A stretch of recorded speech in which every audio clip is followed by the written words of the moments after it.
hi, I'm Owlbear Rogue. Welcome to the cave. Last week I made a video about a one-shot set in a bazaar in the Feywild. As I was thinking about how I would populate that bazaar with NPCs, some of my tried and true favorite whimsical NPCs came to mind.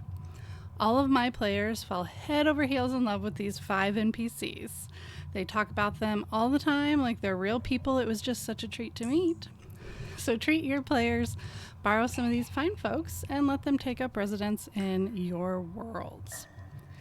Probably my number one fan favorite NPC with all my players is Miss Fanny. And for those of you who live in a part of the world where Fanny means something very different, I'm sorry or you're welcome, depending on how it makes you feel. But Miss Fanny lives in a cozy little house, and I do mean little, like dollhouse little. You can plop it down as a random encounter in the middle of the woods or on the side of a path, or you can put it in a village or a Fey bazaar. There's a light coming in from inside the tiny home and smoke curling out of the miniature chimney. And next to this house is a regular-sized wooden sign that reads, Miss Fanny's Fortunes and Fine Needlework. Ring for service. And hanging from that sign is a bell. If the players ring the bell, the party is instantly shrunk down to the size of a mouse, and Miss Fanny comes to the door to let them inside. At first glance, Miss Fanny is a mouse, but as they come into her home and get a better look at her, they see that she's a mouse with the body plan of a caterpillar. She's an adorable, fuzzy, white and brown mouse, but her furry body is very long and has 6 sets of little mouse hands that are constantly busy. She's pouring tea, she's knitting scarves, hats, mittens, blankets, and sweaters, all at lightning speed, and she's pulling out her cards for a reading of your PC's futures. Having your PC's fortune read by an NPC is a great way to see what questions your players have at whatever stage you're at in your game. What are they focused on? It's a great roleplay character building opportunity for them to figure out what their priorities are. I'm always amazed to find my players prefer to ask little personal questions about something from their backstory or a love interest, and almost never about big important plot points. And I love that. It's so true to life. I don't get my fortune read, but if I did, I probably wouldn't ask how to save the world. I would ask about my finances. I'd ask about my chances of stealing the queen's most valuable tiara and making it back here to the cave safe and sound. I have a deck of tarot cards I use just for fortune tellers in my D&D games, like Miss Fanny. Shout out to artist Paulina Faye, F-A-E. She's an incredible artist, a friendly acquaintance of mine, and she makes the most beautiful, fantastical tarot decks. You should Google her and take a look. I don't actually know how to read tarot cards. Your gal, Owlbear Rogue, is not a tarot card kind of gal, but I do know how to pull made-up things out of my ass, which I suspect is what 98 to 99% of what most tarot readers are doing anyway, and it's certainly what we're all doing as DMs. I have my players pull cards, then throw together a vague reading for them, somewhat inspired by what's on the cards, and something that'll give them a little bit of information about whatever their question is. It's an interesting way to meet out little nuggets of info as a DM that might steer your party towards people, places, things that you think are worth their notice. And it's a fun character check-in, too, between players and DM. The questions they choose tell you what feels significant to them at this point in the story, and your answers give them a hint of what you think is deserving of their attention as a DM. Miss Fanny is beloved for all that she provides. The fortunes, the scarves, everyone leaves feeling just a little warmer and fuzzier when they get to visit Miss Fanny. Next we have Irwin, the ghost bartender. Irwin has a backstory of how he was created. I had a player who was wanting to switch to a new character in the middle of a campaign, and we were trying to figure out how to sunset his old character. That character had always wanted to run a tavern. It was his dream. It was in the backstory from the very beginning. So my player suggested that if his character was to find a tavern in need of help, his character would happily stay there, making room for the new character to join the party. This was a bit of a challenging ask, though, because at that moment the party was adventuring on the side of a desolate mountain. But I had just been watching a documentary about a real life place. Very, very mysterious, very cool place called Rupkund Lake in the Himalayas. The lake is frozen over most of the year, but when it thaws, you can see ancient bones in the water and on the shoreline. There's a lot of speculation and research, but no one knows with certainty why or how those bones got there. One theory was the mountain may have been a place that people on some kind of pilgrimage would travel across, occasionally succumbing to cold, violence, or hailstorms. So my brain noodled out the idea that perhaps the top of this desolate mountain my party was beginning to explore, maybe up there was a mystery lake full of bones of all different kinds of people and creatures, and that people used to make pilgrimages to it. Until a dragon took over some time ago and people stopped coming, and eventually the whole place was mostly forgotten. Halfway up this mountain, I placed a crumbling tavern/inn and gift shop that had once catered to the pilgrims passing through. The place is in incredible disrepair, and there hasn't been a pilgrim for several hundred years, but that doesn't bother Irwin the innkeep one bit. In fact, he's barely noticed.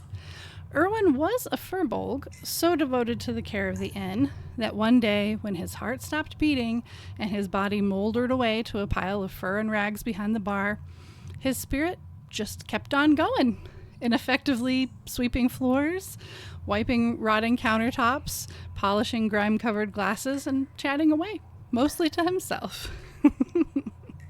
I do like to give him a few patrons. In my world, this place is frequented by a race of gnomes called vafi gnomes, who are buddies with him and enjoy drinking imaginary drinks. Imaginary tea parties are kind of their whole thing. We'll talk about the vafis here in a little bit. The cold, dry air on this mountain has preserved some real drinks for your party to crack open if they'd like. And I like to fill the gift shop with goofy souvenirs that have seen much better days. You got to get your Lake of Bones bottle openers. You got to get your Lake of Bones quill case. Get your Lake of Bones pot holder. Lake of Bones keychain, lunchbox. Lake of Bones the flamethrower. You know. Irwin is in constant motion, puttering around, accomplishing nothing, and he is eternally, endearingly sunny in his disposition. He's bursting with love and pride for this ruin of an inn. Any mention of the fact that things might be a bit run down is brushed off as nothing a new coat of paint won't fix. He just hasn't had time to get around to it, but he will soon. Any mention of the fact that he might be dead is similarly of little interest or concern. The lovely thing about Irwin, other than his charming disposition, is that you can put him and his inn anywhere. You can put him in a village where maybe there was a fire at the inn and he just kept trucking. Or you can do what I did and plop him in the middle of nowhere in absolute wilderness. I gave my Irwin a Lake of Bones and a dragon problem, but you can give him any kind of former tourist attraction or pilgrimage site and any kind of problem that has led to the downfall of this place. Your party can choose to just hang out with Irwin, get a keychain, and go along their merry way, or you can tie a quest to it. Maybe they can take out that dragon on top of the mountain, or whatever you decide is lurking nearby, and people will return to hang out with Irwin again. Either way, the Irwin abides. Next are a whole race of NPCs, the vafi gnomes that I described earlier. I spell it V-A-F-I, and the vafi gnomes are a cult following with my players who have been in campaigns where they featured. They are an ancient, enigmatic species of very tiny gnomes. They're kind of a combination of the gnomes of Scandinavian folklore, who can either guard and protect when treated well or cause all sorts of mischief if offended. And I kind of mixed them in with the concept of the Chwinga, which are small elemental spirits who protect nature in D&D lore. You can find them in Choltz or Icewind Dale.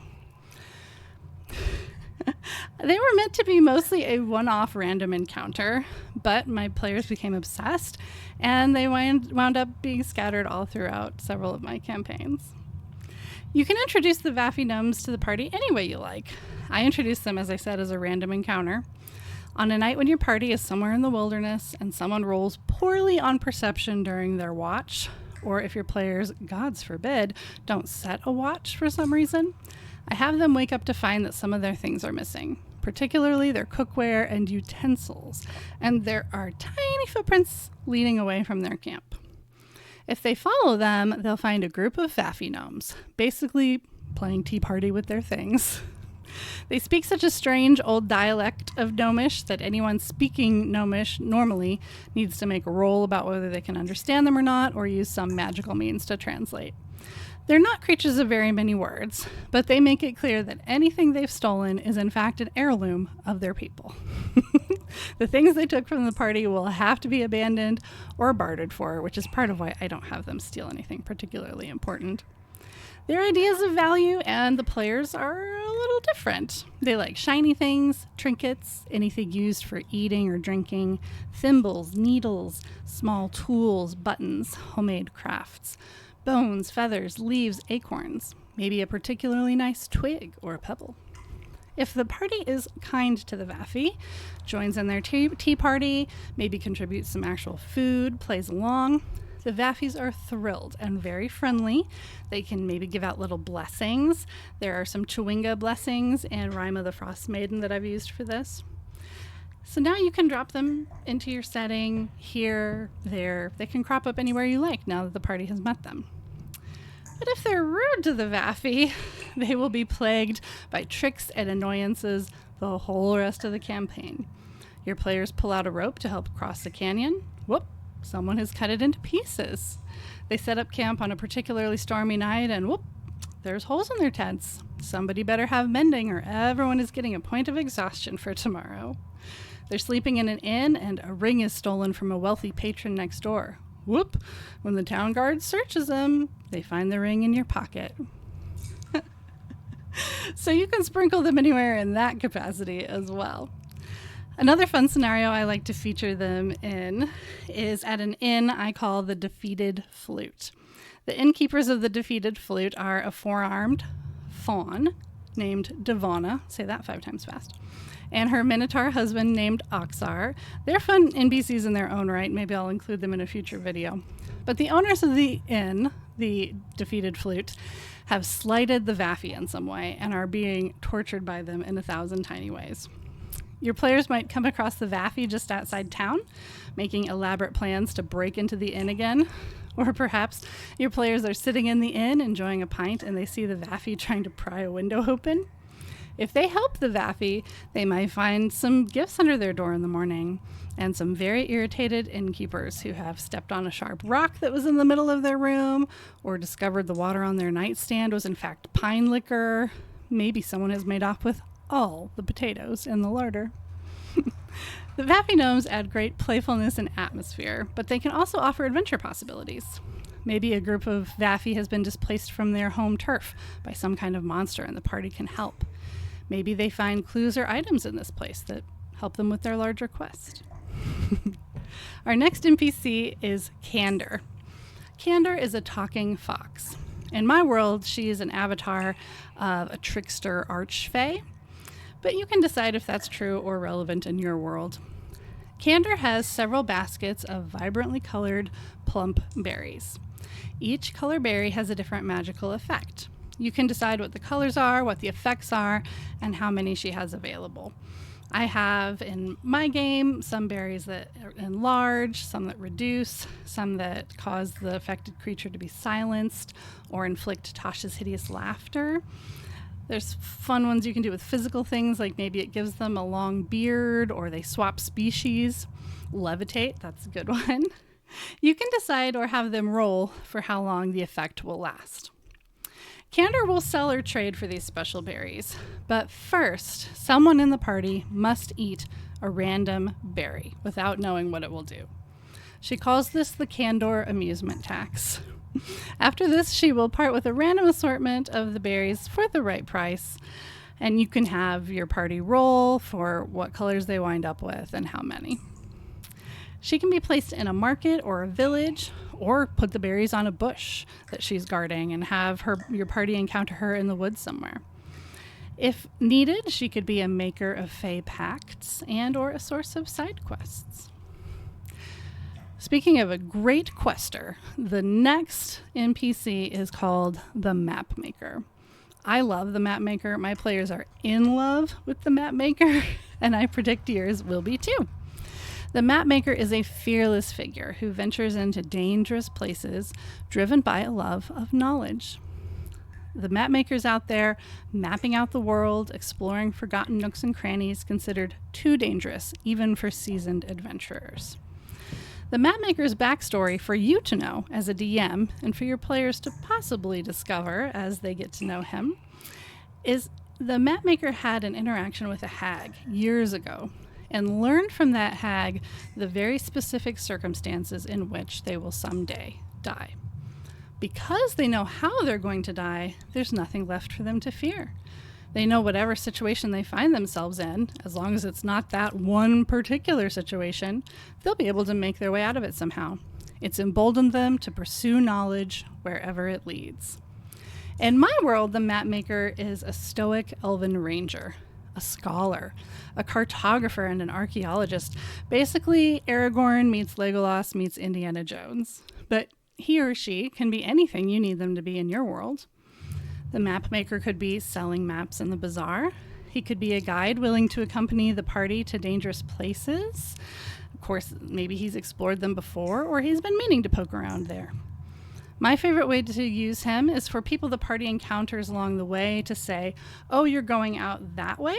Well, the mapmaker headed that direction 2 weeks ago to see about a ruin rumored to be in a canyon.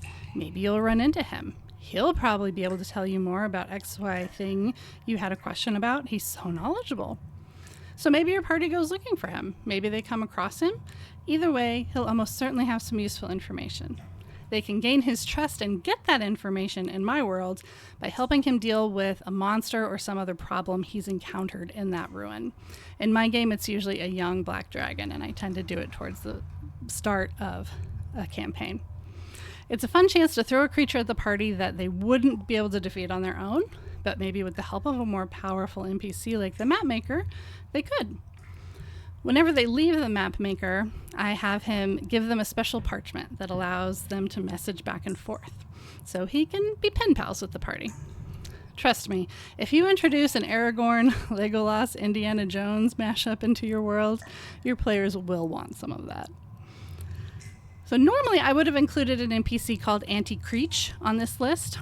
Anti-Creech is an Owlin storm sorcerer who runs a magic shop filled with flying and storm-related objects. Objects with air elementals trapped inside, wands of levitation, potions of gaseous form, cloaks like wings of flying or misty step. You get the idea.